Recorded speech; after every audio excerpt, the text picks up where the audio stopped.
Good morning and welcome to the Sports Daily, broadcasting statewide from Kununurra in the north to Esperance in the south. We look forward to having your company for the next 3.5 hours. The Sports Daily is hosted from the studios of Tab Radio at 14 Hasler Road, Osborne Park.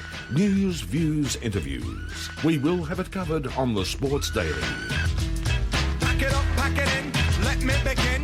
I came to win, battle me, that's a sin. I won't ever slack up, punk, you better back up. Try and play the role and you're the whole crew will act up. Get up, stand up, come on, throw your hands up if you got the feeling. Jump up, touch the ceiling, monks, listen, funk flow. Someone's fucking junk, yeah, I'll bust them in the eye. And then I'll take the punks out, feeling funky. Amps in the trunk and I got more rhymes than this cops at a Dunkin' Donut shop. Sure enough, I got props from the kids on the hill with my mom and my pops. I came to get down, I came to get down. So get out your seat and jump around, jump around, jump around, jump around, jump up and get down. Jump, jump, jump, everybody jump, jump, jump, jump, jump, jump, everybody jump, jump, jump, jump. I'll serve your ass like John Mack and Rope. If your girl steps up, I'm smacking the hoe. Word to your moms, I came to drop bombs. I got more rhymes than the Bible's got psalms. And just like the prodigal son, I've returned. Anyone stepping on me, you'll get burned. Cause I got lyrics, but you ain't got none. If you come to battle with a shotgun. But if you do, you're a fool, cause I do to the death. Trying to step to me, you take your last breath. I got the skill, come get you. Northerly has taken the lead coming around the turn. Freemason is with him. Waiter out the second, Mortgage and Fields of Omar. And further back is Helene Vitality. Northerly down to the 200. Childs pulled the whip. He's the leader from Freemason. Fields of Omar's coming down the outside. And then came Republic Lass. Northerly in front with 100 metres to go. Fields of Omar, Republic Lass are closing. Northerly in front. Fields of Omar tries hard. Northerly beats Fields of Omar in a photo in a Grand Caulfield Cup. Republic Lass or Distinctly Secret might have got third. Good morning and welcome to the Sports Daily on this Friday morning, the 17th of October, and what better way to start the day? Caulfield Cup Eve with Northerly and Greg Miles. Good morning to you, Diggers. A very good morning, TC. Everyone tuned in on this Friday. How good. We are 24 hours away from... I know there is the Everest, and that's going to be a huge race, but there's something special about the Caulfield Cup. And then when you play that 2002, Northerly, 2002. Yeah, one of his many Group 1 victories when he dominated those two springs over there in the east. Yep. One of the great days, Caulfield Guineas Day for you purists and racing, and the card last Saturday was great, but you get to the Caulfield Cup, and then obviously the Saturday after you've got the Cox Plate, and then you've got the Derby, and then you've got Cup Week. Sort of feels like this is the middle of the spring. This is when it really kicks off on Saturday. Yeah, you're in the belly of the beast right now, are you not? Yeah. And the one thing with the Caulfield Cup, from here on in, as you quite rightly said then, the Caulfield Cup can't be mentioned without a passing remark on the Melbourne Cup, and maybe more than a passing remark, because it will build today, and straight away, if the winner of the Caulfield Cup there tomorrow, straight away talking Melbourne Cups. Yep. So this is why the Melbourne Cup is as big as it is, because we've got this lead into it. All the internationals have arrived, and we're going to see Maidan tomorrow. We're half yours. We spoke to Calvin McAvoy. If he goes there and races to expectations, he'll be in the Melbourne Cup. So, yeah, it's going to be a huge day at Caulfield tomorrow. Going to be a massive day at Randwick as well. Yep, and then we'll be talking about history. Sir Delius, can he win the Cox Plate into a Melbourne Cup? How many horses we get to relive those horses that have been able to do that? I can't wait. Caulfield, hopefully it's a beautiful sunny day there in Melbourne. It looks great on the TV. Looking forward to the Everest Tours course, and they've got a ripping program there in Sydney, which... there's a fair bit to do. I won't be leaving the couch too often on Saturday afternoon. No, the remote will get a workout. So will the right thumb. Yep. Let's give it a bit of preparation for the 24 hours. Have the phone plugged into power right next to you, because it doesn't turn off from about 9 o'clock until about 5:30. A huge day of racing. Can't wait. Here, there and everywhere. But hopefully we'll be able to find you a couple of winners for Caulfield Cup Day and Everest Day here on the Sports Daily. We've, of course, got Glenn Ingram, Chris Nelson, Ron Dufficy giving us all the tips and their best bets. Shayne Williams, who went 3 from 3 last night. Yes, he did. He said there were a few shorties there, but he multied them all up, and it was around that $6 or something, I think you said yesterday. $6.80 at the time. $6.80. So well done to Shayne. Great to have a chat to him. That'll give him a little bit of spending money ahead of the weekend. Absolutely. Shorty along at about 6:40 as well this morning. And then the hour of power. We've got Peter Snowden, Emily Browne, Adrian Bott, Matthew Dale, Brad Parnham, Steve Wolfe, Rhys Radford and Mack Hall. Should be able to find a winner here or there. You'd like to think so. Gloucester Park preview, Chris Voke is on the program, and we've got one of the final key lead-ups to the WA Derby tonight in the Western Gateway. We spoke to Greg Bond yesterday. Better Fortune, drawn a little bit sticky, but still the number one seed, and as we heard from Greg, Denny didn't want to get out of the back behind Better Fortune. No one else is jumping in there. No, and he did say he thought maybe Denny would drive Troubadour, who drew one, but she's elected to stay with the favourite. And as Greg said, he's got a bit of upside, this horse, so expecting him to race particularly well here this evening at GP. And of course, tomorrow, Ascot, as we mentioned, the Hour of Power, will take a look and try and find you a couple of winners on the massive 10-race program. We've got the Crawford and the Eurythmic as the two features. Hasn't been too much movement since we spoke about it yesterday in the market. Crawford Stakes. Twain's Angel was into $4.80 when we spoke to Brad McManus. That move had been taken place and now has been pretty steady at that quote. And then race number 9, the Eurythmic. Equal favourites now, 3.10, Watch Me Rock and Magnificent Andy. Yeah, and the way the market's trending, it could even get to the stage where Watch Me Rock jumps favourite tomorrow. It's looking that way now. There's a little bit of water to flow under the bridge before now and mid to late afternoon, but certainly the money for Watch Me Rock has been quite constant. All right, we'll try and find you a couple of winners there at Ascot. Have your say on the Retrovision text line as well, 0427 789 571. We'll get the weather, we'll play a few messages from our sponsors, and then we'll get the tipping races on the other side. Make Tab Radio your station of choice. Each weekday morning from 5:30 with the Sports Daily. Tyler Cortland and Digby Beecham with you on the Sports Daily. Friday morning, Dickers. It's our favourite time of the week. Tipping races. Tipping races. Emma, well, are we putting in the Caulfield Cup? Of course we are. Yep. So the Caulfield Cup goes in. So that is... I don't think we need to say MR, we just say Caulfield Cup. Yeah, MR9. So Race 9. Race 9. Now in Sydney, the Everest. Is that the only one in Caulfield? Yes, it is. Oh. Yes, it is. It is. So the Caulfield Cup goes in. I didn't put in the guineas just because... 1,000 guineas? Apocalyptic? You think she's even money. Yeah, she'll win. MR9 Caulfield Cup. SR7, the Everest. And then SR9, the King Charles. King Charles, yeah. And then locally, PR8, the Crawford, PR9, the Eurythmic. So they're pretty straight up and down. I think most of our listeners are intelligent men and women, and they would have ascertained exactly what those tipping races were going to be. No. So they've done their form already? You'd think so. What race is the King Charles? The 9th. The 9th. Yep. The 9th. So it's a good race, that one too. It's a beauty. Who are you tipping in the King Charles? Well, I'm just interested to see what happens with the track TC, because I was looking at, I love few things I love in life. One of them's the weather. And cheese. And cheese, yes. Cheese on top, but weather a close second. Forecasting hail and storms in Sydney today. So, what that looks like. Oh, the favourite's none. Well, he might not be. If he's getting a track which is a 6 or a 7, and he raced around on that trial track and they said, it's a bit softer than he normally would like. Well, that was, I think, a 4, albeit it was a bit different. The 4 with everything in New South Wales. So I'm going to reserve my judgment there, because Fangirl's a firm tracker, isn't she? Yeah. That we know. Now she has to put a toe in tomorrow and it's genuine rain affected, but I think that opens up that King Charles, and she's the favourite at the moment. She's at $3.80 in the King Charles, Pride of Jenny at $4.60. So we spoke to Nick Ashman yesterday. He punched holes in the form of, or the setup for Fangirl at least, and the form for Pride of Jenny.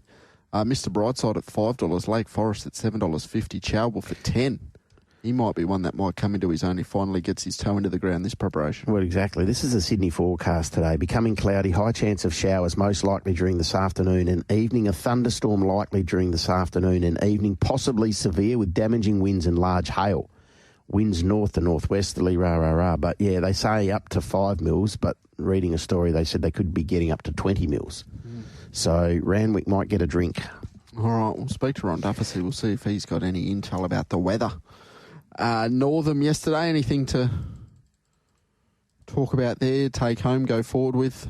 Horses, black bookers, something?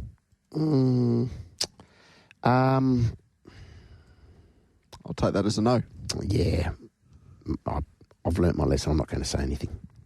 Statewide's a nice horse. Deserved his win. He can race in some better races, but I'm not going to say anything else. He didn't really look like he knew what he was doing. No, it just looked a bit raw, but that was a 1,300 metre maiden. I think his last 100 was really good. Yeah, really good. Yep. No, he could find his way into a Guineas. Oh, yeah, for sure. He could find his way into a Guineas, and he wouldn't be completely and utterly hopeless in a race of that nature. Might be able to stretch out in the autumn too over a distance and see where he gets to. No, he's a nice horse.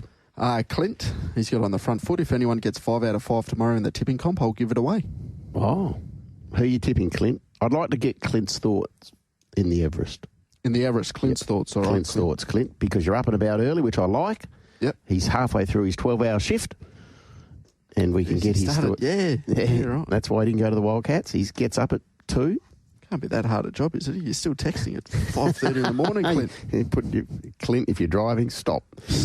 Anyway, talking of the Wildcats, former Perth Wildcat, Bryce Cotton, had a quiet night against the Sydney Kings earlier in the week, but he rebounded in the manner that we've seen on countless occasions as a Wildcat. He didn't get to 30 points. 28, 29, 88, 71. They dominated South East Melbourne Phoenix. He just could not get the ball in the hoop early doors, and I think they went to halftime with 25 or 26 points. The Phoenix, it was yucky, but certainly Cotton outstanding, and so was Isaac Humphries. Spoken like a man that would have backed the overs. I did back the overs, actually. I sent a message to you and someone else. I said, this will be overs. I said this yesterday, TC, to you in studio off air. I said, no, that'll go overs. The Phoenix can score. How good when they go 0 for 10 from three-point range in the early quarters. No, it's good. Yeah, really good. Fun. Lovely. The Breakers take on the Jack Jumpers today. The Bullets take on United. So the Bullets had a good win over here in Perth, but they've had to travel back across the country, and Melbourne United are in good form. I think they're around the $1.30 mark. Melbourne, they should be getting the job done. That line's at about 7. You might be able to play your own line. That might be a way to play there, but Melbourne should be beating Brisbane. Yes, they've just been seamless. Tassie should be beating the Breakers. They were good. Tassie, they were good. What day are we now? It's Wednesday as well. Wednesday, the Ignite Cup. Yeah, they were terrific. They were really, really good. So, against the Kings. Yeah. So, it's good to see Tassie, because last year just didn't work out for them at any stage. They were injuries, they were banged up. It was a little bit messy for a bit. But this is more of the Jack Jumpers we've come to know. Yep. And big news in the NBL there yesterday, signing a broadcast deal with NBA TV. So the games are going to be shown on the app and NBA TV there in America. So more eyeballs in the NBL, even better. Exactly right. No, it's making great strides, the competition, isn't it? It has done for the last 5 or 6 years, and it continues to make great strides. Yeah, we talk about the administration, the AFL, over the last 18 months making a few bad calls. I'm not sure the NBL have made too many. No, everything Hoops they do. that they've created. Yeah. The Ignite Cup's creating a bit of discussion as well. And I think, what was it? Because they got 7 points, the Brisbane Bullets. You get a point for every quarter you win, and then if you win the game, you get 3 points. Yep. So the Bullets against the Wildcats outscored the hosts in each period. So there's 4 points, and then they win the game. So they got the maximum 7. Great result on the road against the Wildcats. Yeah. And I think you get, is it 300,000 or 400,000 for winning the Ignite Cup? Oh. Something like that. So, but yeah, to come over here and do that to the Wildcats and be as comprehensive against a good side like the Wildcats for the Bullets, a maximum 7 points, that's a dream result. Yeah, absolutely. And for our listeners that enjoy their basketball, I saw a clip yesterday, how they, with quarterback on Netflix, they've followed around Patrick Mahomes and a couple of quarterbacks. They've done that with the NBA. Season 2 starts. NBA or NBL? NBA. NBA, okay. Season starts next week. It'd be 10 days away or something from the NBA season. Not too far anyway. So on Netflix, the documentary Starting 5 comes out. Right. Actually followed Tyrese Halliburton, and we know what happened in Game 7. Yeah. So they got cameras in the change rooms after he went off the court in Game 7 in the NBA Finals. With their family Achilles. there, sitting there, sort of watching the replay, like the live game on the TV. It's actually quite fascinating. I just saw a sort of a trailer for it. Looks unreal. Yeah, okay. So we obviously know what sort of playoff series Tyrese Halliburton had, and then his calf went pop. It certainly went pop. Big time pop, wasn't it? Now, the NBA season gets underway next Wednesday, season proper. Beautiful. Yes, so, looking forward to that. Pre-season games get underway this morning along with a couple of, one NFL game. That's an AFC North battle between Pittsburgh and the injury-hit Cincinnati Bengals. Yes, Pittsburgh in good form. Pittsburgh should be taking care of Cincinnati, who are really banged up. That they are. So Flacco's playing at quarterback. Yes. Is this an outlandish statement? Marnus Labuschagne is a lock for the Ashes. Not at all. We said this yesterday, didn't we, with Brad? Confirmed it. 100%. He's in really good nick. If runs are the only currency that matters in the eyes of the national selectors, well, Marnus has more than held up his end of the bargain. So you cannot possibly go with young Sam Constas for the first test ahead of Marnus with what Marnus has been able to produce for Queensland. Yep. Notched up another 159. Queensland 6 for 319. They're scoring runs for fun in all competitions at the moment, actually, Queensland. Yep. They lead by 91 runs. South Australia were dismissed by 228. Yep. And Queensland at stumps on day 2, 6 for 319, 159 by Marnus, top scorer. The other one that's a little bit stiff, Jake Weatherall. If Marnus wasn't scoring runs, he'd have to be in the conversation. He's playing well. He scored 94 there yesterday as well. Tasmania 5 for 244, lead WA by 243 runs. He's in good nick, Jake Weatherall. Like formerly, we know that he's played in South Australia previously and he's played for the Strikers, but his first-class record is not anything that you look at and go, wow, but it's getting better. And he's been nice and consistent. And it wouldn't be a complete and utter stretch because we know that Bo Webster's got a little nagging injury here or there, that if they decided that Webster couldn't go, what you could see, and I'm not saying it as a lock, but what you could see Weatherall come in, he opens, and then you just do the shuffle down the list. So then all of a sudden... Marnus at 3. Marnus at 3. Yep. Steve Smith at 4. Travis Head 5. Cameron Green goes down to 6.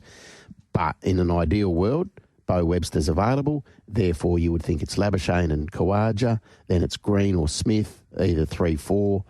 And then you work through with Head at 5, Webster at 6, Carey 7, and then you go from there. Because he burst onto the scene as more of a T20 player, didn't he, Jake Weatherall? Yeah. But his T20 form's probably gone the other way. Probably because what it looks like is he's been focusing on the longer form cricket and his runs have gone in the right direction in this competition, the Sheffield Shield. Yeah. Look, he's a new breed of batsman, be it white ball cricket, red ball cricket. He wants to take the attack to the bowlers. Yeah. So look, I'm not sure he's the solution long term, Jake Weather. I'll put it this way. I'd like to see Constas get another opportunity in time, but he just needs to work out how best. I think Sam Constas he's actually caught up in a bit of a dilemma of how he wants to bat. I think his natural instinct is to get after the bowlers, but he's also mindful that if he does that and gets out cheaply, people are going to come for him. So. He's got a long time to work that out anyway. Yeah, that's the good thing. He has. He's only 20, isn't he? He's only a pup, yeah. So he'll work that out. New South Wales, Victoria are 5 for 93. So they're in front of New South Wales, who they were bowled out for 163. So in a pretty commanding position, Victoria, in a game where runs are looking very hard to come by. Yeah, WA, I tell you who's been really good for WA, and for a long period of time he's been very tradesman-like, is Matt Kelly. He continues to take wickets. He was okay here against New South Wales. He's been good again here in this Shield game against Tasmania, and Tasmania hold the upper hand there, leading by 243 after day 2. All right, tipping races. Get your thoughts in 0427 789 571. Caulfield Cup, Everest, King Charles, Crawford here at Ascot, and the Eurythmic, the 5 tipping races for your chance to win a $100 Tab Touch voucher. Make Tab Radio your station of choice each weekday morning from 5:30 with the Sports Daily. Get in touch with the winner of our tipping competition over the weekend. Beat the tipsters. We'll just work through that, and in the next half hour, you've given the tipping races stickers. We'll give those again very, very shortly. But you asked for the thoughts from Clint on the Everest. Oh yes, who does Clint like? I won't be letting Briasa go around at $16. Okay. Hoping he may get a toll across the field from overpass and somehow find the 1-1 or 1-2. If he finds one of those spots, I won't even bother watching the rest of the race I'll be walking to the ticket window. Oh, I like it, Clint. Good on you. Good on you. Briasa. The market with Tab Touch now for the Everest. Unsurprisingly, there's one horse who dominates the betting. That is. Sorry? Oh, it's Carrying Rising still, is it? Oh, right. I see what you did there. A bit of comedy. Carrying Rising, $1.80. $1.80 for Carrying Rising. Briasa, $16. Overpass, 31. Jimmy Star, 12. War Machine, 11. Bit of money for War Machine in the past 24 hours. Marzu, big quote, 101. The same for Jetabil, 126. $26. Angel Capital. Jolie Star, 7. Lady Shenandoah, 15. Magic Time, 81. And your filly, Tempted, $17. I had racing.com on last night. Get On was on. Yes. And they use another bookmaker, obviously. Yep. War Machine was $9.50 at that time. $9.50. I've listened to the Hayes boys. I'm not sure which one it was. JD or Will. Sound the same? Yeah, they do sound. They look the same. Really bullish. Yeah. And it's not just a bit of false bravado. They're of the view that I think they might have been posed a question that, this horse and the word special was used by them. Like, no, this is a special horse. Like what he's been able to do since they've had him. Excites them enormously. So it would be great banter, wouldn't it? Yeah. If War Machine and the boys were able to beat the old man with Carrying Rising.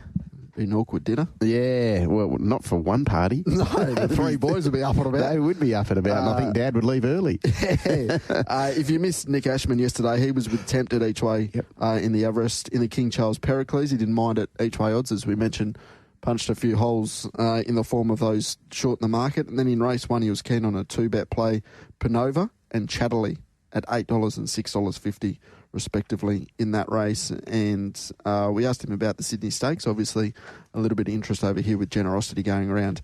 And he was pretty keen on her chances. If she gets the right run, finds her out back, she should be pretty hard to beat. Well, she's got the right form lines, hasn't she? Like, she had no luck fresh. That was in the Concord, and then she ran particularly well in the shorts. So 1200's right in her wheelhouse, you would have thought. Absolutely. All right, we'll take a deep dive into this Caulfield program. 10 races on the card. Caulfield Cup Day. Glenn Ingram, a very good morning to you. Yeah, good morning, gents. Great to be with you. Terrific days racing at Caulfield tomorrow. The rail's out 3 metres. We're going to be on a good 4 track. A little bit of wind around, which has been normal here in Victoria the last couple of weeks, and be interesting to see how it plays. All right, Glenn, let's hook into some bets, please, those that you do like on the program, before we get your quaddie numbers. Yeah, I thought the best bet on the card was race 3, number 3, Just a Journey. Look, he's a Sydney horse. He come down last start. I thought James McDonald went too slow on him in front there, and he got swamped late. So I think he can bounce back here. He's got Blake Shin going aboard. He'll roll close to the speed, if not lead, and take a power of beating. I thought the value on the card comes up in race number 2 here, gentlemen. Number 9, Deal Done Fast. He's a really improving colt there with Matt Kamani. He's by Done Deal. He's going to stay all day, and he just keeps progressing between his 2 runs to date. So I thought he's got a great chance. He's gone up around $9. I've marked him $5. It's a very even race, and I think there's a bit of value there. All right. Anything else, Glenn, before we get your quaddie numbers? No, that's my 2 main bets on the card. All right. So what about the first leg of the quaddie? What numbers are we going with in race number 7? Yeah, 1, 3 and 11 in the first. I thought Apocalyptic has a stranglehold on this race and in the market. And it's easy to see why the Sydney 3-year-olds have had the wood over the locals here. And that Flight Stakes winner already has a mile win to her name, albeit that was a slow race. So could potentially be a testing mile here. And I think that's probably her only knock. She's well drawn. She's got Mark Zara aboard and she'll be hard to beat. I thought Ole Dancer was the best of the locals. He flashed home from the back at Sandown last start. We'll want to be closer in the run here. Chateau Aze is handled a big class rise last start after a soft maiden win. She's had a little mid-prep jump out since, and being by Frankel, I think she's the one that's going to eat up the 1,600 metres. But my numbers in the first leg, 1, 3 and 11. OK, Glenn, we'll go to the second leg, the Group 3 Moonga Stakes over the 1,400 at 130, and Private Eyes short here, 265. Yeah, he's short enough, but if you use his PB line stakes win here 3 starts ago, that's the clear form line here, and I think he's the horse to beat, as the market suggests. He comes here a month between runs. He drops back to 1,400, so I don't think fitness will be the issue. If he gets the right ride, he's going to be right in the finish here. To beat Stepati, who I think is the best at odds. I think he's a good roughie on the day. He was in the wrong part of the track last start. He'll be set for this race. He's got a shrewd grand final trainer in Paul Prescott. He hasn't won for a long time, so the market will just keep him on side there. Star Patrol bumped into a superb war machine in the Gilgai Stakes. That race rated enormous on the clock. So he's arguably a better Flemington horse, but I think he can run well. And Will O'Dowd comes out of that same fast race, the Gilgai. Has a good second-up record, and back around a bend, I think it's worth considering. My numbers are 2, 8, 10 and 3. All right, that's in the second leg of the quaddie. The third leg is the Caulfield Cup. No scratchings at this stage. Been pretty steady in the market all week. Half Yours, Glenn, at $2.90 is the favourite. Yeah, look, you might get a better price. I wouldn't be surprised if they take it on and you get plus $3. But there's two ways you can play this. I'm going to take Half Yours one out. You either take Half Yours one out or you take the field for mine. I think you can throw a blanket over a number of horses behind the favourite. There's a sense of timing about him. He ticked the 2,400-metre box on the sunny coast last preparation, and he's been outstanding since that. He had an impressive win here in the lead-up in the Naturalism Stakes. He's well-weighted, he's well-drawn, and I think if the gaps come, he can sprint best. So my one small query is that if it becomes a fast run, 2,400 metres, he's not a dour stayer who just sticks on. So if the race is run at a moderate speed, Half Yours gets its chance, and outside of him, I think it's a raffle. So that's the way I'm playing it. Half Yours, one out. All right, $2.90 currently with Tab Touch. Half Yours for Tony and Calvin McAvoy. And we rounded out with the Group 2 Tristark Stakes, Glen, over the 1,400 at $2.50. Yeah, typical even mares race. Mirabelle Rose has had turns to suit at Flemington. She's likely to get that again here at Caulfield, where she has a very good record, and I think she'll be the horse to run down. She's just thriving at the moment. She looks fantastic, and she's in the right stable with Graham Begg. Abounding was luckless in the stock stakes, and I think that's a key form reference to this race. Where she gets to in the run is the query, but certainly good enough. Splashback will be relying on the stablemate to be really cooking up front, as that's her probably best opportunity to win, is a really fast tempo. Tuileries was game in the chase behind Mirabelle Rose at Flemington. It's hard to see her turning the tables, but there could be some improvement there, so worth chucking in your numbers. My numbers in the last are 1, 5, 2 and 10. All right, that's the quaddie for Glenn Ingram at Caulfield tomorrow. 1, 3 and 11, 2, 8, 10 and 3. Half Yours, one out in the third leg, number 15. Coming home with 1, 5, 2 and 10. Best bet race 3, number 3. Best value race 2, number 9. Can I just ask you, Glenn, if we go back to race number 4 on the program, the Gothic Stakes, the 3-year-olds? Sure. What are your thoughts there? I'm just getting that up on my screen now. Sorry, question without notice. Yeah. Yeah, look, Temptatus would be looking to bounce back. He's been slow to come to hand for the Freedmans, and I think they mentioned that the horse come off an injury. I thought that last run signified that he was back. Whether you want to take $2.50, I'm not sure. McGaw's got a good Caulfield record, and that was a terrifically strong win last start at Flemington. He was ridden like the best horse and went forward, and Lockie Neindorf gets that opportunity. I think it's a really even race, guys. I wouldn't be betting in this, but I wouldn't talk you out of either of the favourites there, McGaw and Temptatus. All right, beautiful. Thank you very much for your time, Glenn. Enjoy Caulfield Cup Day. Good on you. Thanks very much. There's Glenn Ingram with his thoughts at Caulfield. Just in that Gothic Stakes too, we spoke to Jack Turnbull yesterday and asked him the best of the rest after talking about the Everest and the Caulfield Cup, and he threw out Ripley in that race at $9. Yes, he did. Yes, he did indeed. So, pays to listen to Jack, because when they identify one, and it might not be at a short quote, but they can, I think they're pretty heavily using, like a lot of the big operations, they're using a lot of data, and they've got a great depth of horse. They've got a great, I suppose, what's the right word to describe it, TC? A great amount of horses where you can gauge them off each other. It's not as if you've got one or two horses, they work well, and you go, you go, well, hold on, this horse doesn't measure up to that horse who's already gone to the races and won it. Measuring sticks. Yes, they've got many measuring sticks. Oh, many. Plethora. A plethora. Nearly as many as Chris Nelson. All right, we'll get to him. We'll play his sting. The Sports Daily presents Chris Nelson with his look at Queensland racing. All right, they're a little bit different there on Saturday Eagle Farm. They're the only metropolitan track around the country with 9 races on the program. Everywhere else has 10. Chris Nelson, good morning to you. Good morning to you, Taylor. Good morning, Diggy. Yeah, we don't like to work too hard up here in the Sunshine State. So we actually had 10 last week, and I did write somewhere this will be the norm for a while because that's usually the case during carnival time down south. We have 10, but I don't know why we've gone back to 9 this week. So I'm sure we'll be back to 10 next week. Whilst on the topic of 9, there are 9 meetings, thoroughbred meetings in Queensland tomorrow, though, Chris. Yeah, I know. Like, they just have horses left, right and centre there. It's a big state, I get it, but boy, oh boy, you have some meetings on a Saturday, don't you? We really do. I mean, you look at some of these other states, New South Wales and Victoria, sometimes they can have 3, 4, that can be it. And we've always got a massive amount because of all these country clubs and country areas, and obviously most are non-TAB meetings, places that you've never heard of. So, yeah, it's a long way to spread the prize money, but it's probably not going to change. No, it is not. So, Eagle Farm, though, is what we are going to focus on this morning. What are we expecting with the track and weather? Well, we still haven't had any rain. There was a little bit earlier in the week, but that wouldn't have made any difference whatsoever. They are predicting maybe a storm tomorrow. Late afternoon, perhaps, or in the evening. So I don't think that'll affect Eagle Farm. So, look, we had a very firm track last week. Most of those on paces won. You needed a pretty strong tempo to figure in a finish coming from the back. So I would say similar type scenario tomorrow. Wait and see what happens early on, but I would say firm again. All right. The first leg of the quaddie is a 0 to 70, 1,000 metre handicap. That's a quaddie leg. Apologies, Chris. We'll get your bets. Sorry, Chris. I default. You're on autopilot. Hey, switch on. It's Caulfield Cup. No, switch me off. I'm going to sin bin my... All right, there. His mic's off, Chris. Stand in the corner, face against the wall. How many bets have you got, Chris? I'll take over.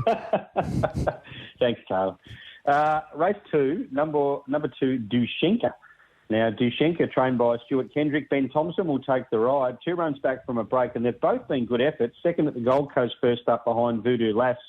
Ran on very well. First up 1,400 metres, never easy, but obviously this filly wants ground, so she was good there. And then she went to Doomben up to 1,600 a couple of weeks ago, and she ran well once again. She just got a little bit held up in the straight once the winner, Kick Up High, went past, but then she got going again late and she finished that race off well. So 18.10 should suit.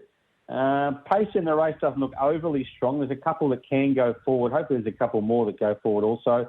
They all basically are going up in distance, so that'll probably help. But I think Dushenka looks well placed. So race 2, number 2, Dushenka, the first of the 3 specials. Lovely. $3.30 with Tab Touch at the moment. Race 6, number 16, Barbary Spur. Only lightly raced Barbary Spur. Now ran into a very smart one on debut, one of Tony Gollan's by the name of Deep Vegas, and was beaten only just over half a length. Now, on the form of Deep Vegas, who has won since, Barbary Spur was sent out $1.24 at his next start at Doomben, and he romped in by almost 3.5 lengths. So he's got ability. He's sent out straight after that. He's trialled recently. That was in July. He's trialled recently. He did beat Grafter Burners, who's a very smart type from up this way in a recent trial. They both were given very easy times. So for him to go with Grafter Burners says he's got good ability, and that Deep Vegas form line also suggests it as well. So he can make a winning return. Race 6, number 16, Barbary Spur. Now, I'll give this one in the last a chance. Race 9, number 2, Keitel. Unfortunately, what he needs is a race with decent tempo. Now, he's had 3 runs this time in, 2 placings at Doomben and a win at the Sunny Coast. All 3 runs have been in races where there hasn't been tempo to suit, yet he's done a really good job to make up the ground. If he could just find a race, and hopefully a couple go forward tomorrow that aren't expected to, and put a bit of added pressure up front. If they do, he'll finish at the rate of knots. So we'll still back him each way, and that's the way to go, and you can do that at the price. So race 9, number 2, Keitel. All right, race 2, number 2, $3.30 Dushenka. Race 6, number 16, Barbary Spur at $3.10 with Tab Touch. And race 9, number 2, Keitel at $5.50. I think you've got a question for Chris Diggers. Hi, Chris. How you going? I'm back. With me, is it? Oh, gee whiz. Had an absolute brain. Right. You know what? Quaddie numbers. Happens a lot. Quaddie numbers, please, sir. All right. First leg, 16, 10 and 9. Second leg, 14, 12, 6, 15 and 4. Third leg, 2, 3 and 12. And the final leg, 2, 6 and 4. Okay. Okay, 16, 10, 9, 14, 12, 6, 15 and 4, 2, 3, 12, 2, 6 and 4 in the final leg. Everest tip, please, Chris. Well, I did say to you on Wednesday, the one thing I won't be doing is tipping Carrying Rising. Oh, but... Look, I have. Look, it's a funny one. For me, this is how I work it out. I mean, from what the map is absolutely perfect for him. He just sits second or third. I think it's a lovely map. Now, if he shows that turn of foot that he shows in Hong Kong, and Mack has said he's better than good. He's a really, really serious racehorse, and if he brings his best, he wins this. And I'm inclined to agree. So if the same horse from Hong Kong turns up with that run, he wins. However, we don't know that, and he's $1.70 odd. So I think the best way to play it is to have $5, $10 on some of these others. About 4 or 5 others are good odds. And if he doesn't turn up, you'll get a good result. And if he does turn up, well, you won't do too much money, and maybe some exotics as well. So my tip, I know this is a long way around a simple question. Mm-hmm. I'm tipping Carrying Rising, but I won't be backing him. Does that make sense? It does. I'll back the others. It does. What about the Caulfield Cup? Well, I'm a lot more bullish here. I think Half Yours looks so well placed. And I'd love to see him win because he won the Caloundra Cup up here, of course. That'd be great for the Caloundra Cup this year, only going back 3 months or so. So I think he gets the right run. He's got the right form lines and everything. It ticks all the boxes for mine. So Half Yours, pretty confident in the Caulfield Cup. All right, as we spoke about with Glenn Ingram, $2.90 with Tab Touch. It's an interesting discussion. Glenn thought you might get a little bit more of a price, but listening around the place, I would have thought it would have gone the other way, Chris. I thought Half Yours might start a little bit shorter. Yeah, I still think somewhere around the $3 mark. I don't know, look, it's still a Caulfield Cup. There's still a few unknowns in there. We got an international in there or two. We got some other horses. So, yeah, no, I don't think I'd take anything under $3. But it'll be interesting to see how it does go, Taylor. It will be interesting. So, what will you do? Will you jump in now or wait? Well, I would have liked to jump in a couple of weeks ago, but too late now. We'd probably feature in a few multis. And, yeah, probably that's the way to go. You can blame me if he gets beat. No, I never do that. Never do that at all. But no, it's a great day of racing all around the country, isn't it? Yeah, absolutely. Enjoy it. We'll speak next week. Look forward to it, guys. Have a great weekend. There's Chris Nelson with his tips at Eagle Farm. Moving on to Randwick, Everest Day. Ron Dufficy joins us on the Sports Daily. Ron, a very good morning to you. Yeah, good morning, guys. Good morning to you, Ron. Now, you live in the eastern suburbs there. What are we expecting with this weather? There is a forecast of a storm later today.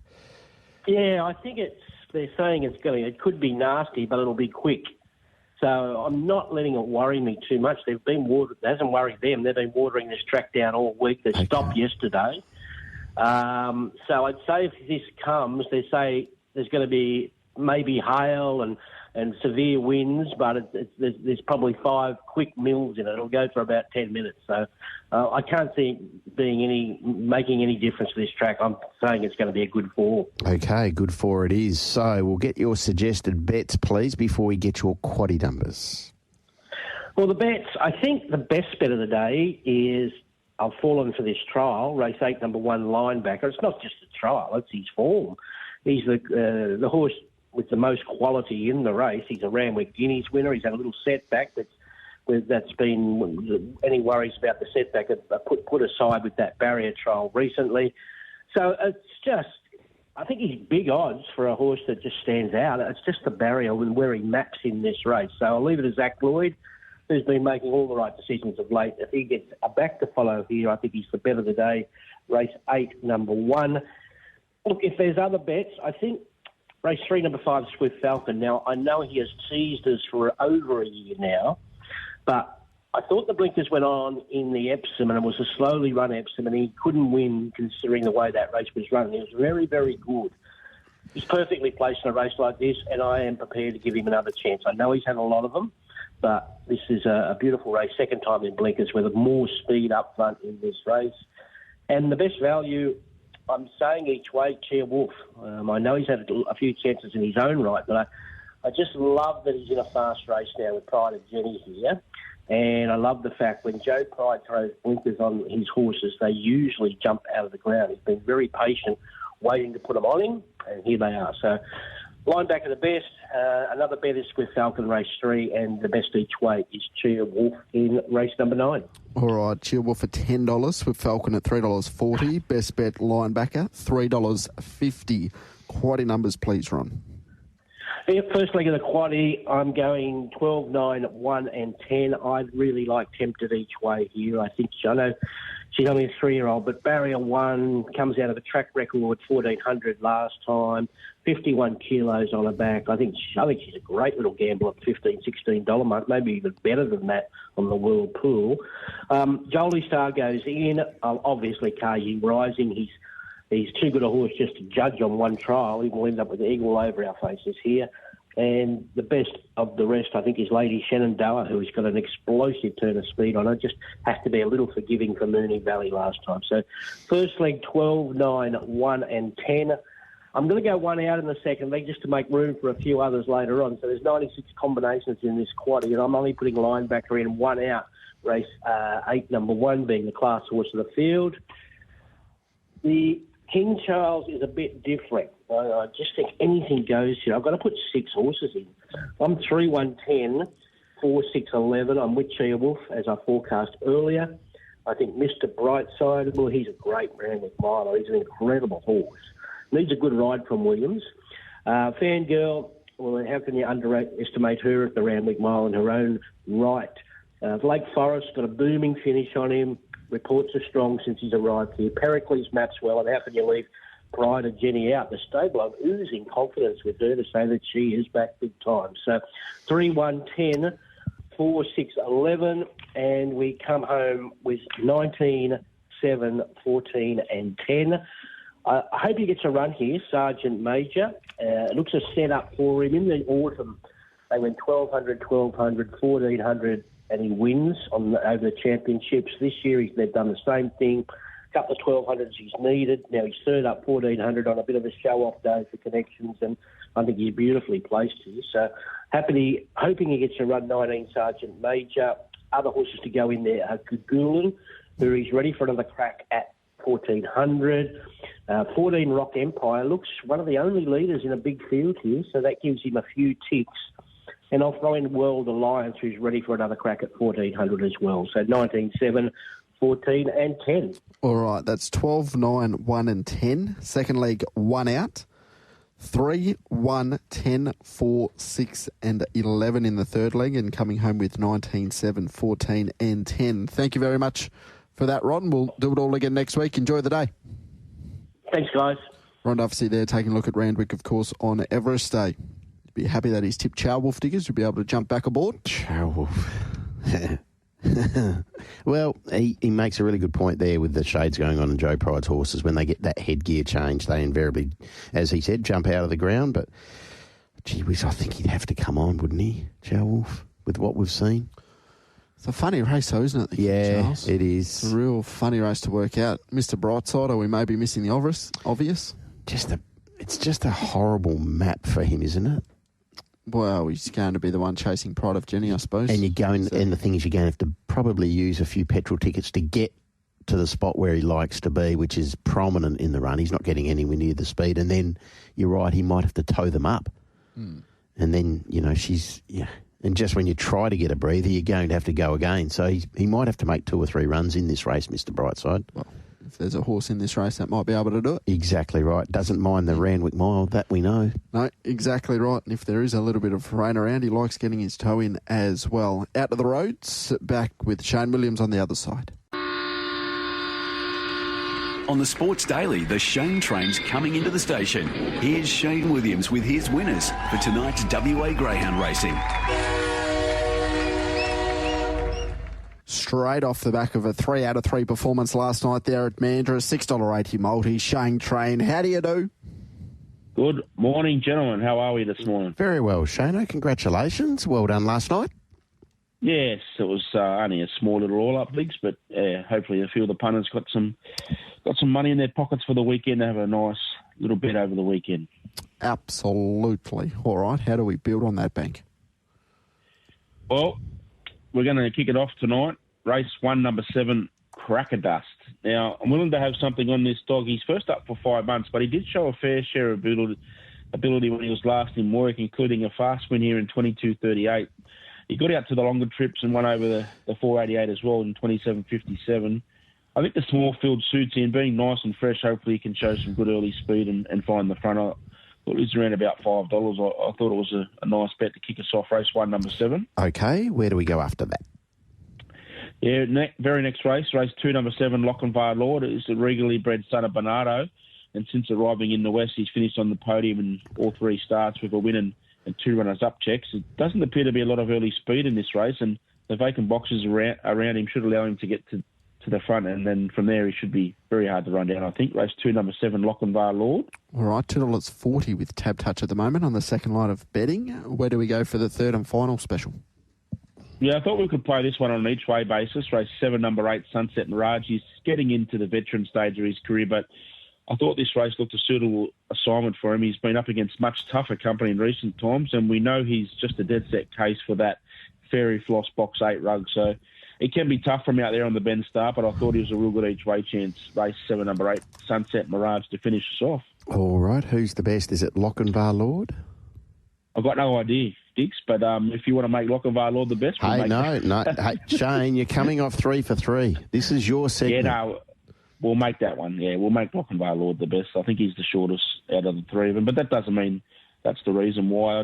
The other ones, the first one we're betting on a bit of spec, and at least this one's got the good recent form. So, yeah, we'll make 2-7 Diggs, Lochinvar Lord. $2.40 with Tab Touch at the moment. Mumbling is the $2.20 favourite there. Oh. So, Lochinvar Lord the best. Do you like something tomorrow in the thoroughbred, Shayne, anywhere? I'll be having something on Chow Wolf because it's Joe Pride. Yeah. But Lady Shenandoah and Carrying Rising is my Quinola and Everest. Lady Shenandoah and Carrying Rising. Okay, all right, lovely. Well, I was there last year with Shorty. Yeah. How was it? It's one of the biggest weekends I've ever had in my life.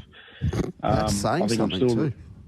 I'm still recovering, and just before I go, it's the great man's birthday. He's out of that danger zone, 49 diggers, so he's made it to 50. Shorty, so is he 50? When, today? Yeah. Today, I know he's coming up next. But, really? Wow. Yes, so he's going to raise the bat, and I told him about that danger zone, so he's a little bit worried he had to get through last night. So he's come out of it, and he's coming out of it. I'm about to go in it. Well, let's hope that you navigated okay, big fella. Hopefully he picks up the phone, the great man. Yeah, well, let's hope so. If he doesn't, we're blaming you. You might be the Moz of all time. You've killed David Short. He's an absolute legend of a man. He's one of my better mates, and I'm going to catch up with him over the weekend. So happy birthday to the great man, Shorty. Well said. Good on you, mate. Have a great weekend. You too, boys. See you later. There's Shayne Williams. Let's hope David Short picks the phone up. What happened on this day in years gone by? Okay, born on this day, the American actress Rita Hayworth, 1918. Evel Knievel, the American stuntman, was born on this day, 1938. And Eminem, 1972, the American musician, rapper. Big day. Yeah, so are you an Eminem fan? My wife is. Is she? Yeah. Yep. Okay. I like him. I think he's good. Yeah. Yeah, very good. Mum's spaghetti. Yeah, I think he's good. And he can act a bit as well. Anyway, on this day, what's his best song? Lose Yourself. Yep. I like it. Good song. 1968, the American action film Bullet was released this day. It featured Steve McQueen in what many consider his primary role and best known for its iconic car chase sequence. On this day, 2018, recreational marijuana became legal in Canada. No one happier than Snoop Dogg and Willie Nelson. And on this day, 1979, a featured event, Mother Teresa was awarded the Nobel Peace Prize. Oh, well deserved. Yes. All right, Hour of Power. We'll catch up with, coming up, Peter Snowden, Emily Browne, Adrian Bott, Matthew Dale, along with Brad Parnham, Steve Wolfe, Rhys, Radford and Mack Hall. Here's an important message for breeders. If you own a staying mare and are undecided on this year's stallion, consider these extraordinary facts. 9 horses by sessions from staying mares to the track. 3 stakes winners of multiple stakes races that include It's Closing In, Sales Session, Fancy Red, Sessoir, Blazing Emerald, Silver Eye and Lover Session. That's 7 Saturday winners. Sales Session was a late November foal, so don't worry about late covers. So make the smart decision with your staying mare and join the winner's circle by contacting Neville or Adrian at oaklandparkstud.com.au. But it's the Warrior, romantic Warrior, 2 on Liberty Island. It's history at Sha Tin. Don't miss a minute of the best racing in the world from Hong Kong at Sha Tin Racecourse this Sunday. The best jockeys, trainers and horses do battle for huge prize money, and punters can bet into massive pools. Tune in to Drive and the Sports Daily for interviews with local trainers and jockeys, along with the best racing analysts to find that next winner. Hong Kong racing from Sha Tin this Sunday, with full coverage here on Tab Radio statewide.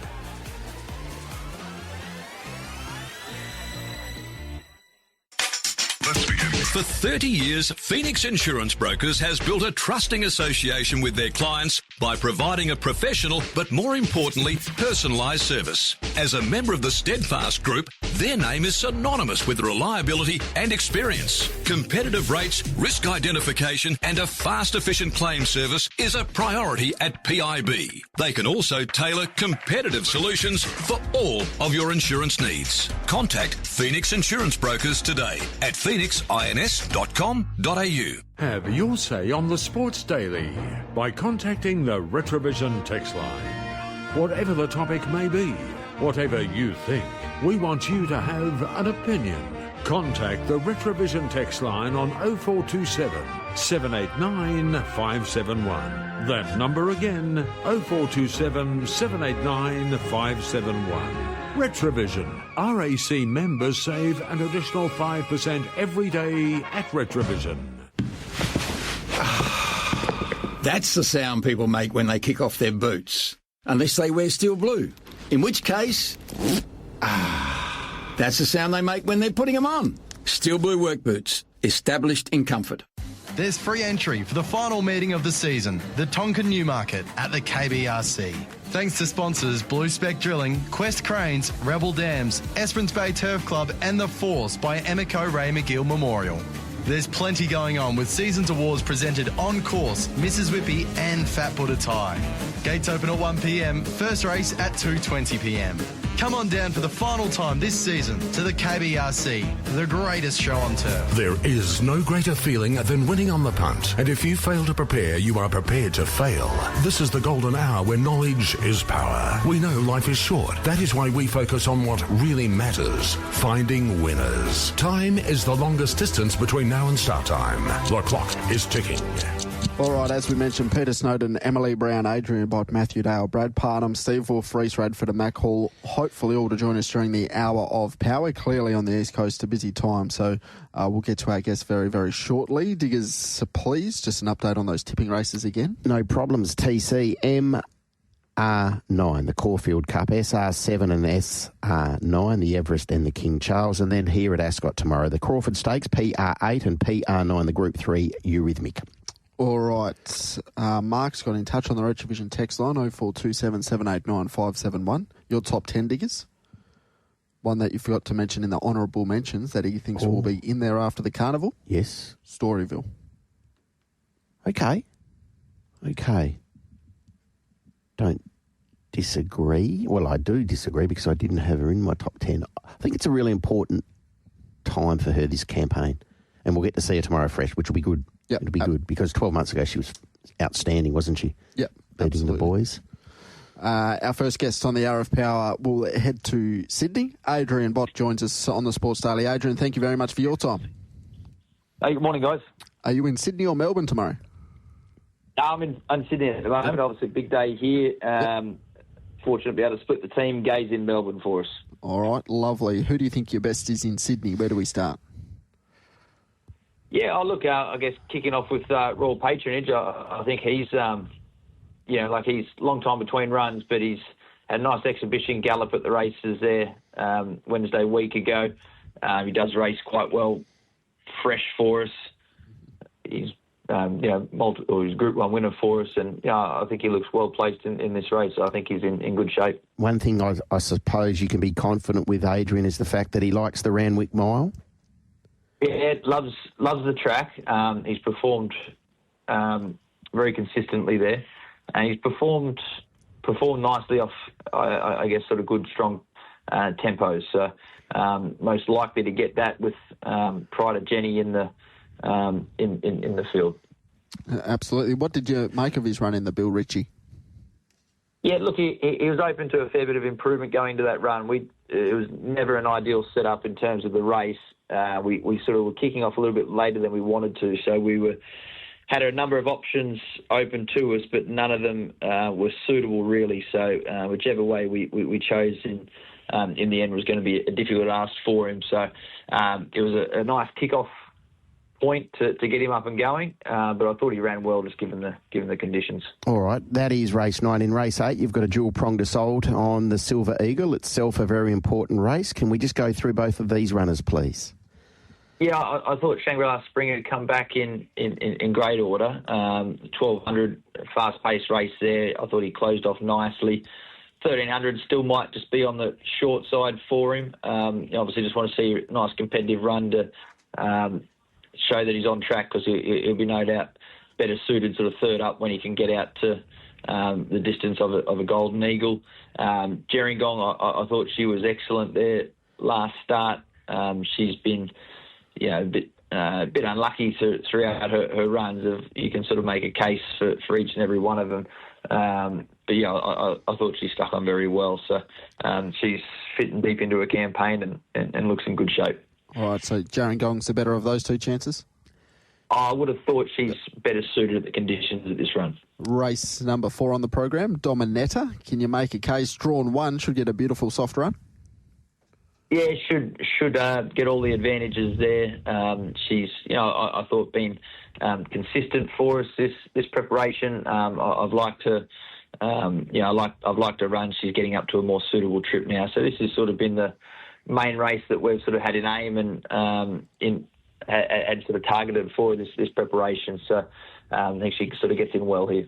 How do you assess the prospects of Major Beale in the Big Dance Wild Card, fresh at a trip which he's probably short of his best?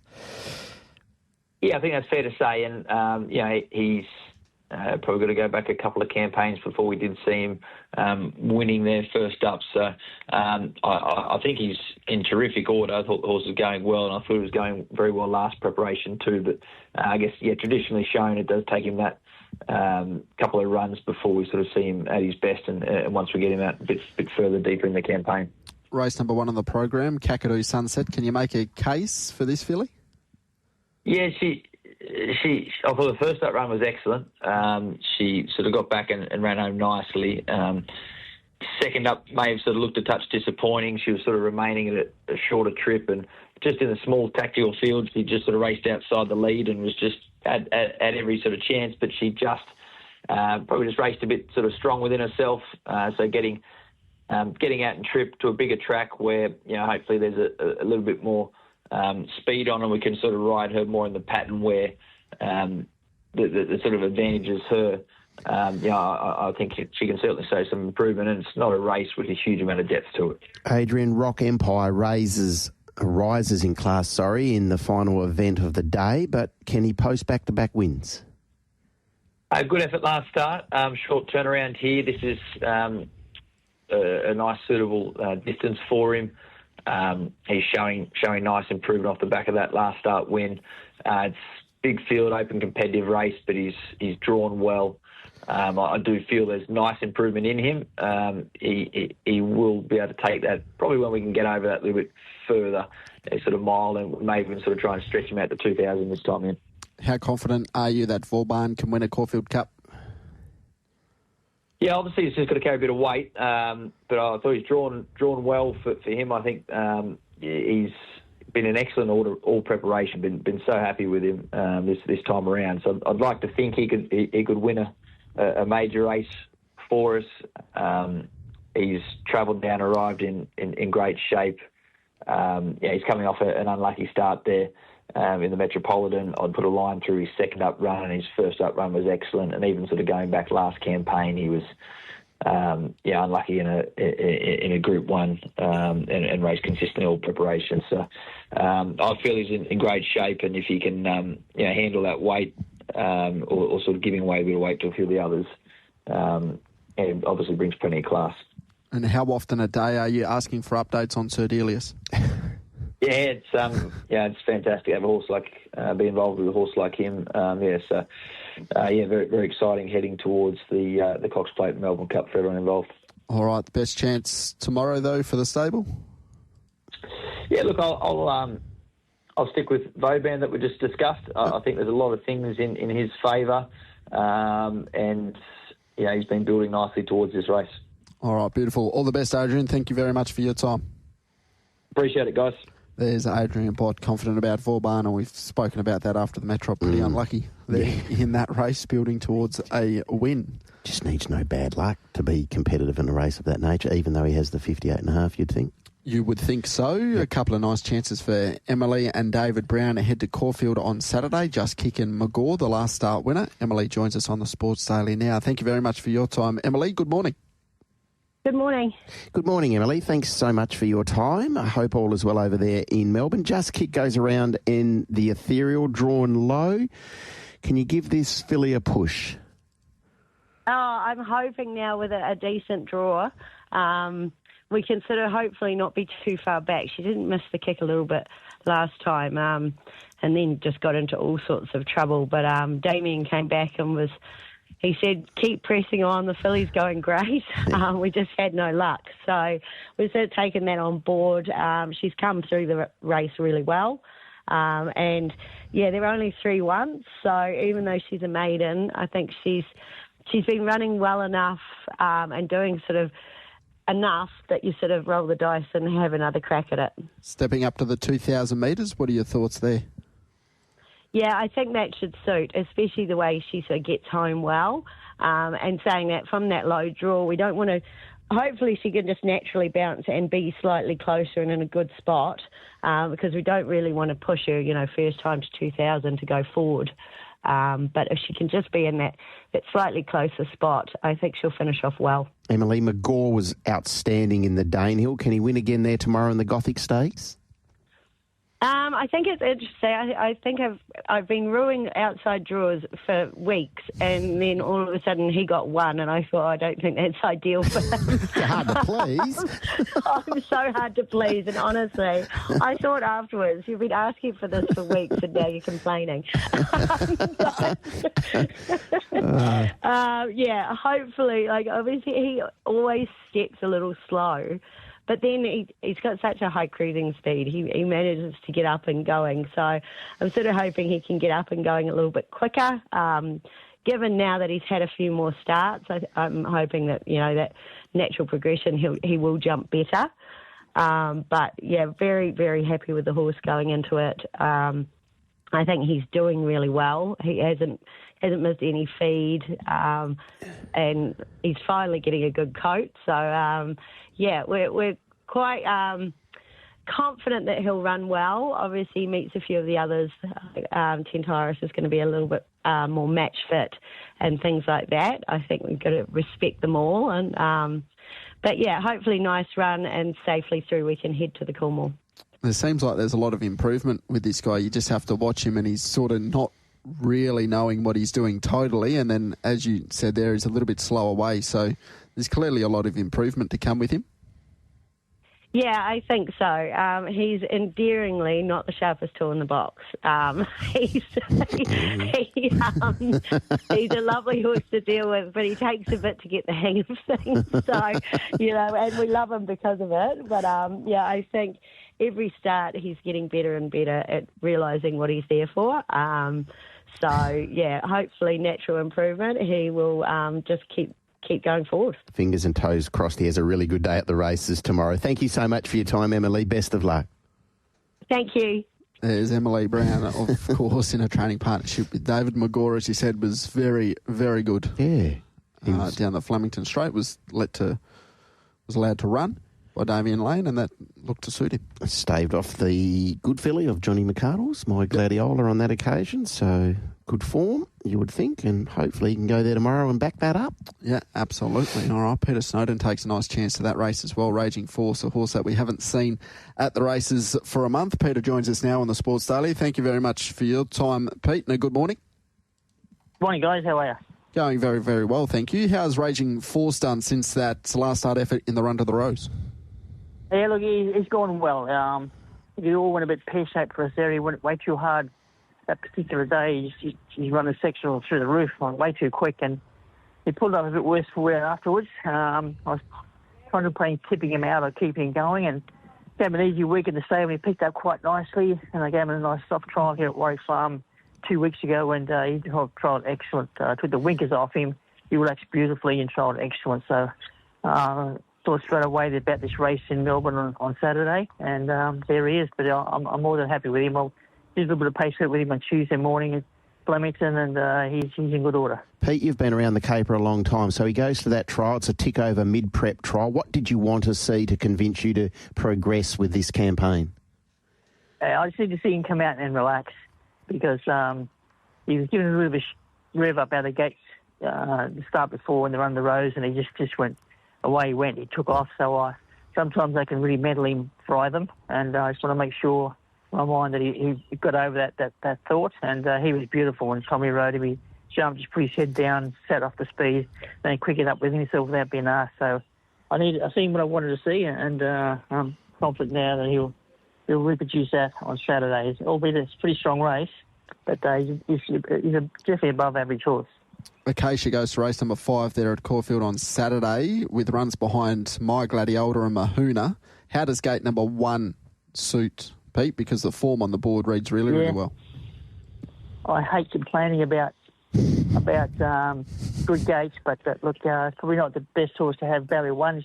She does get back a wee bit, but she's going particularly well, and more than happy to see her in that race. And the race that she can certainly win. It's an open fillies and mares race, but she's got talent. Every start she's had, she's been racing against top grade horses and been very good races. So I'm happy to see her there, and she always needs a bit luck from the draw.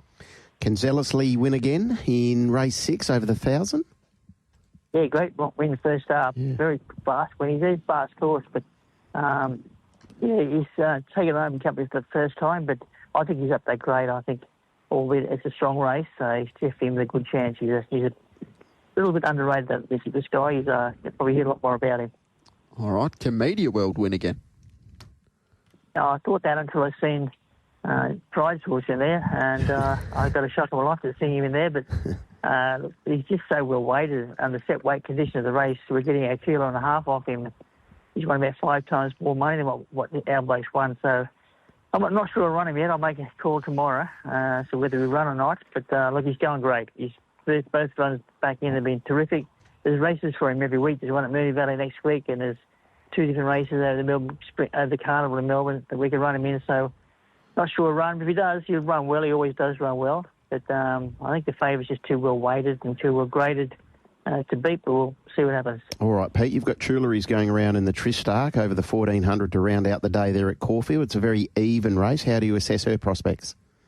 Yeah, I thought she's very good at Flemington. Her first go at a Group 2 level, I thought she was really good. Wasn't beaten far. Lesser down there. She has a couple more weeks down that way, and seen her work Tuesday, and she looks very good. So certainly come on again from that run. She's had a nice preparation. Every run's been better than the last run, so she's still on the way up. She won a good gate to get a good run, and meeting a similar field as she met last start, so she's not without a good chance there. In Sydney, the team have Firestar and also Lavish Empire. Who's the best of those 2 chances, do you think? They're probably just out of the depth a bit, Firestar, but he can run well, and Lavish Empire is more probably the big dance suits him better than that race on Saturday. All right, so just listening to you this morning, would Zealously be the best of the stable's chances at both Caulfield and Randwick, or have I misread that? I think so. I think he's our best chance. He's, as I said, a pretty underrated horse. He's got good talent and no weight on his back. It is a solid race, though. Yep. We've got to get his best to win, but as I said, I think he's a pretty handy horse. Great to chat again, Pete. Thanks so much for your time. Best of luck, mate. our working guys. Thank you. There's Peter Snowden. So zealously goes around in race number 6. Underrated horse who you'll be hearing a lot more of. Agreed. Lightly raced, has a good strike rate, no weight. Robbie Dolan rides, and the first up win was terrific. I think Acacia's worth a little something there at around the $5. Needs a little bit of luck, as Pete said, from gate number 1, but the form on the board reads really well for a race like that. First up, we spoke about My Gladiola, McGaw. Top sprinting 3-year-old form, was beaten less than half a length and beaten by Mahuna last time in the Heritage. So, reads like pretty good form for a listed race over the 1,100 metres for fillies and mares. Exactly right. No, he's got some really good representation, particularly in Melbourne, it must be said, and certainly the Raging Force run last start at divided opinions. Does he get 1,200? And, well, Pete's of the view he's worth another shot, so here he is there tomorrow in the Gothic. Yeah, absolutely. All right. Our final guest from the East Coast will take a look at the Kosciuszko from Randwick. It's race number 5 on the program, and Matthew Dale joins us with the favourite Front Page at 480 with Tab Touch. Matt, a very good morning to you. Good morning, guys. Good morning, Matt. Great to have a chat to you. Can Front Page carry the 60 kilos and win the Kosciuszko tomorrow? Yeah, look, I think he's a big chance to do so. He goes up a kilo on his previous couple of attempts. Like, he's won it twice with 59, and he gets the extra kilo penalty for winning the Group 2 2 starts ago. But, look, he's in really good order. It's a race that suits him. Naturally, the market will just take him on a fraction, being a 9-year-old and going up that extra kilo. As it generally, does look towards younger, lightly raced horses. But he's in really good order, and I think he'll be very hard to beat there tomorrow. Has the prep been nice and smooth? It has, yeah. No, we had him in with plenty of time, and we followed practically the blueprint that's had him 4 first up attempts. For me, so far, have culminated in a Kosciuszko win and a Kosciuszko second and 2 Group 1 placings in the Galaxy. So we followed practically that blueprint again, and it's all gone smoothly. So he'll present there in good order. He enjoys being fresh. He races really well first up, and I think he'll run well. Matt, he's one of 3 that you've got in the race. You've also got Boston Rocks going around. Has drawn low. Tommy rises in class, but his best is pretty good. It is, yeah. Look, first up, he was super in a nice race down in Melbourne. Second up of 5 weeks, he was a bit disappointing when getting caught wide, and he had just got away on us a little bit there. He's a gross doing horse, so we sort of screwed him down a little bit more into his latest run, which was fantastic run there behind Disneck. If Disneck was in the Kosciuszko, he'd probably be a $2.50 favourite on. So good form lines, good tough run there last start. Tommy got a feel of him, and he gets a nice low draw to sit just behind the speed. So I'd like to think he's a genuine top 4 hope. All right, you also take So You Pence to the race as well, $31 with Tab Touch. Last start second. Can you make a knockout case? Yeah, look, she's a different product. We usually put forward horses more so, older seasoned horses like Front Page and Boston Rocks. But as the field was taking place and there was a sort of, I suppose, a bit of a drop-off in depth in the race after the main few, we were happy to put her name up, and she got the last slot. She raced really well first up, and she's come on from that. And right down in the weights, I think she'll run, better than I'd suggest. She's in good order. All right. So Front Page the best of the 3, though. Would that be fair? Yeah, absolutely. If he brings anywhere near his A game, even being 9-year-old with a big weight, he'll be very hard to beat. All the best on Saturday, Matt.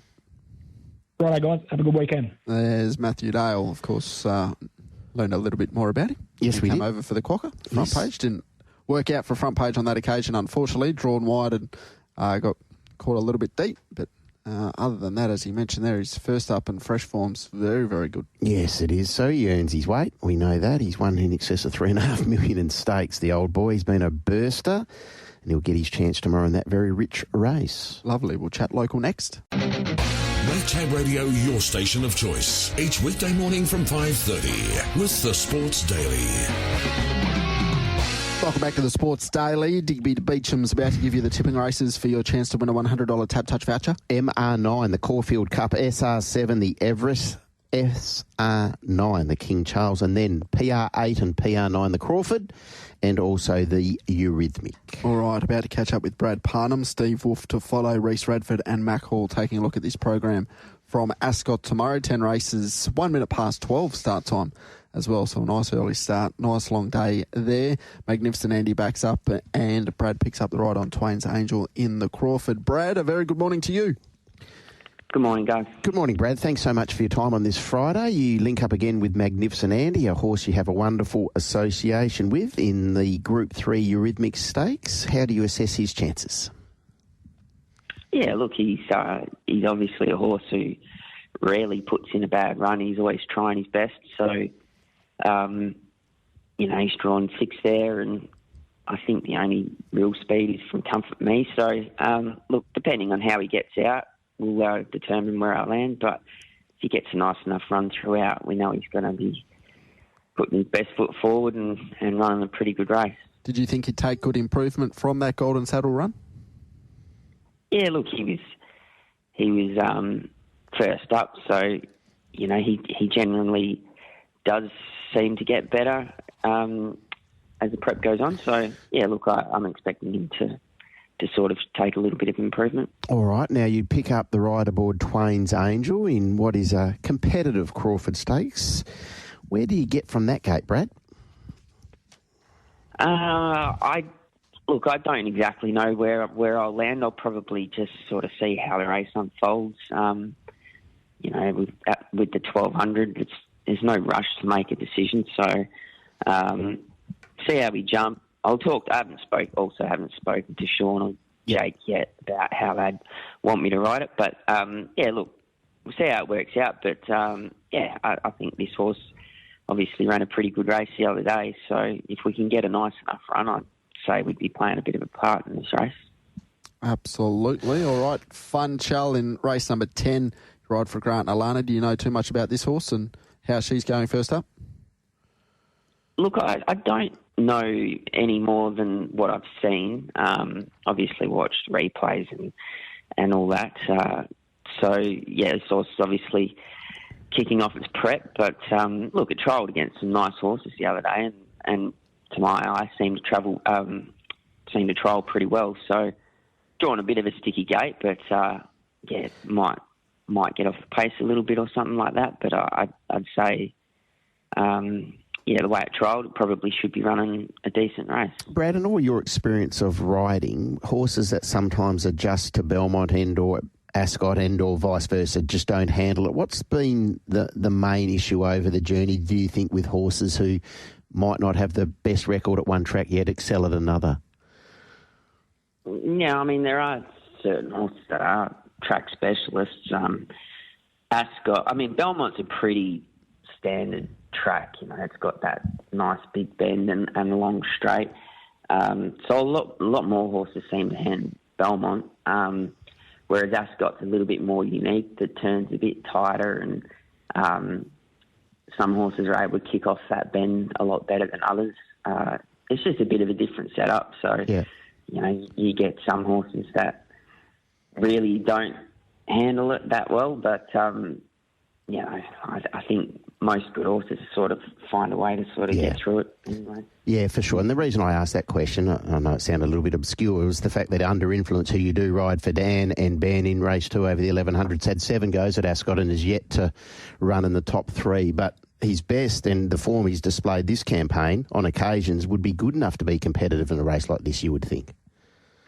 Yeah, I know what you mean. Now, see, he is a bit of a strange horse, that one, because he tends to not show any pace early. Yeah.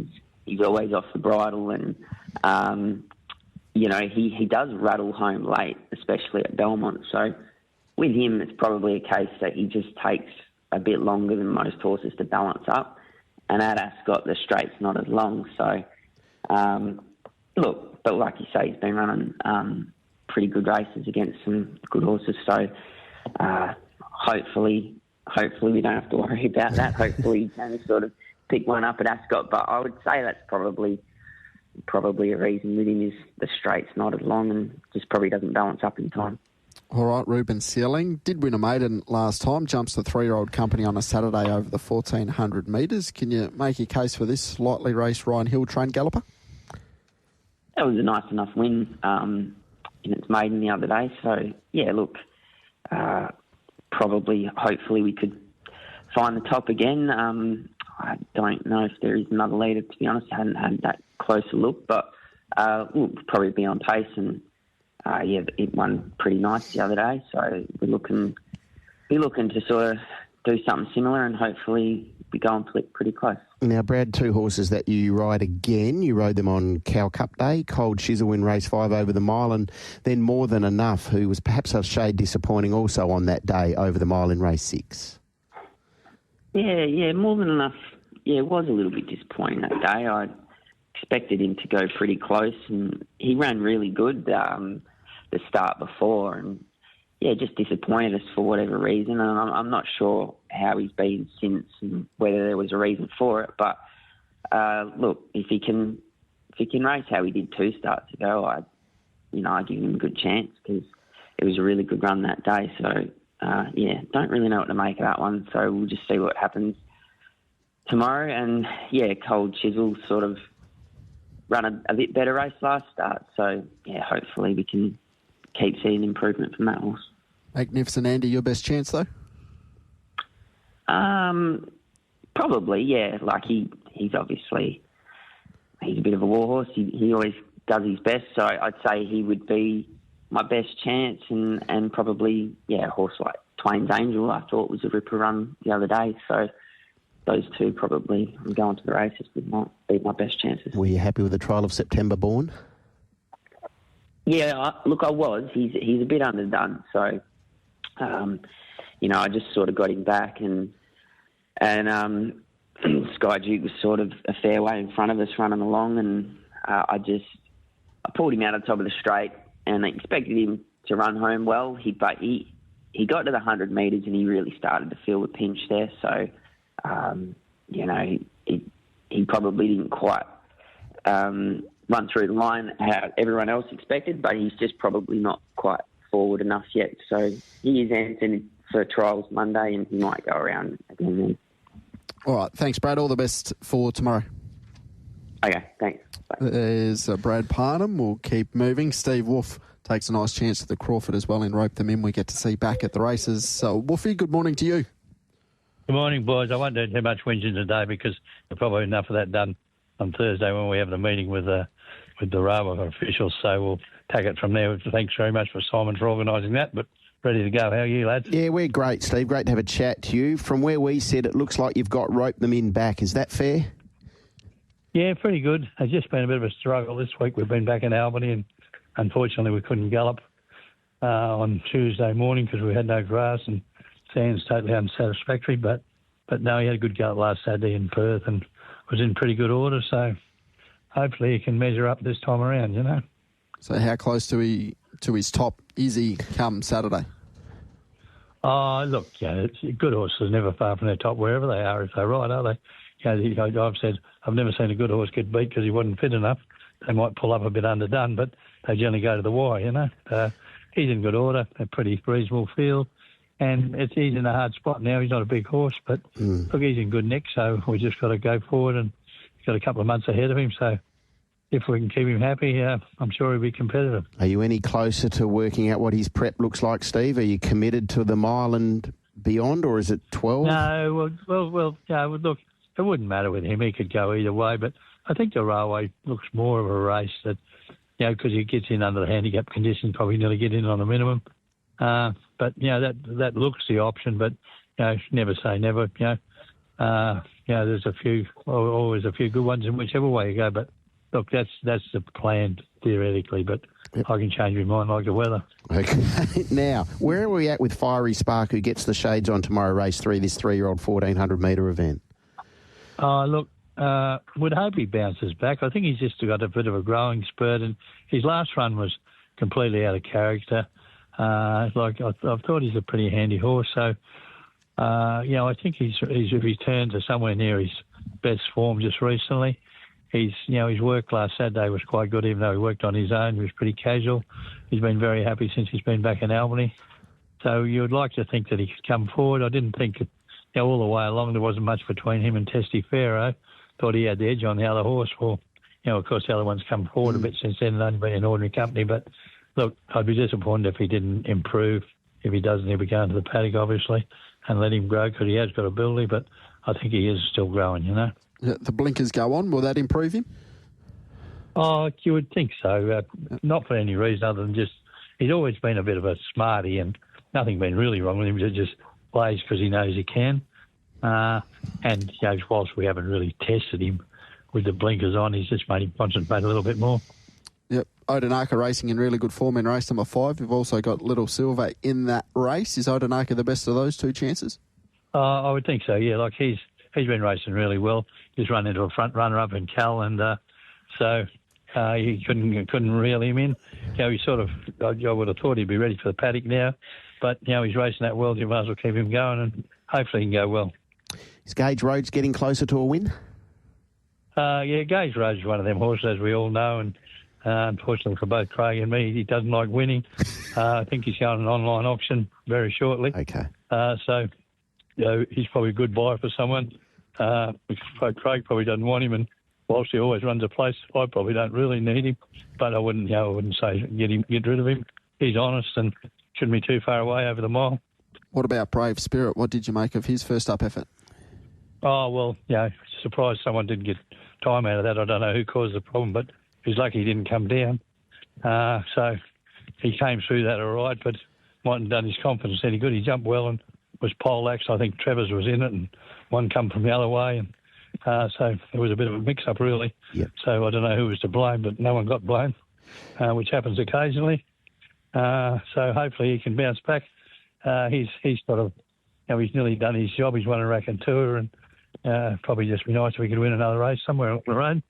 But we're pretty happy with him. Fair enough. So you should be, Steve. Best of luck tomorrow, and what is a big day. Thanks for your time, mate.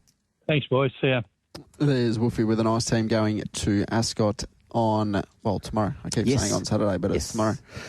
Comfort Me and October Rocks go to the races for Rhys Radford. He's about to join us. And then Mack Hall, the team going extremely well.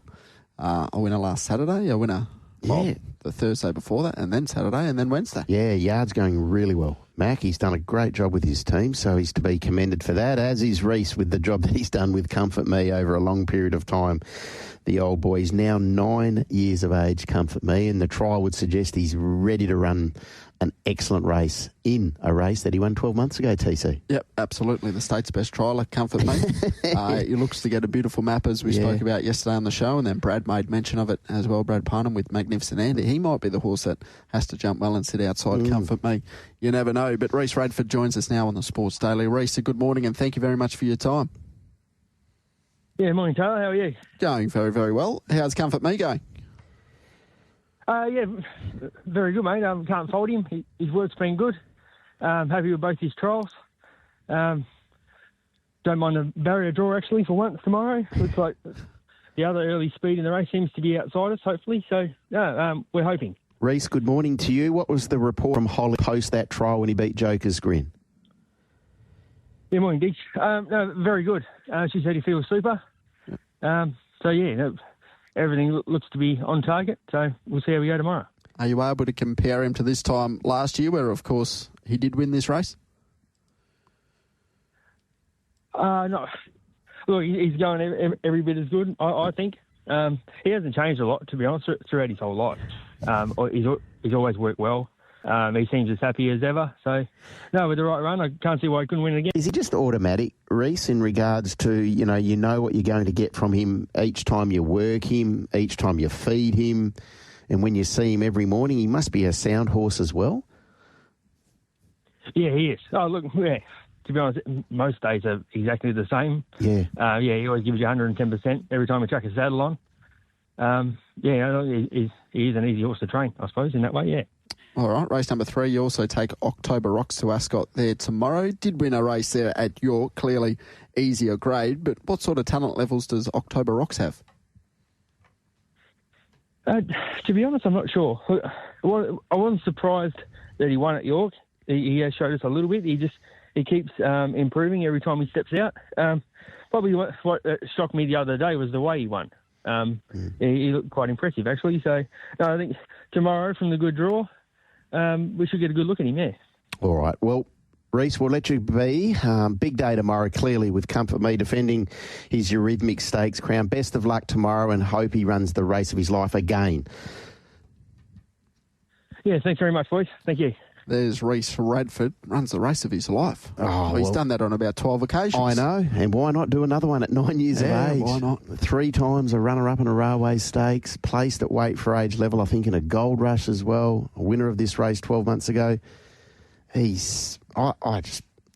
love him because he goes there and trials the house down. I thought something might have been amiss when he ran third in his first trial this time, and I thought, oh, geez, maybe age has caught up with him. Well, he left age behind. He's got father time at arm's length at the moment. Not many have. No, him and Scott Pendlebury. Oh, exactly right. They're the only two in the room at the moment, having a chat to each other. Yeah, exactly. He's going to catch up with someone eventually, but at the moment it doesn't look like it's Comfort Me. And if the day plays out like it could, and a lot of leaders are winning and maybe on speed's advantaged, with that map advantage Comfort Me has, he might be backed in that market. He might sell a lot shorter than correct weight, what he is at the moment.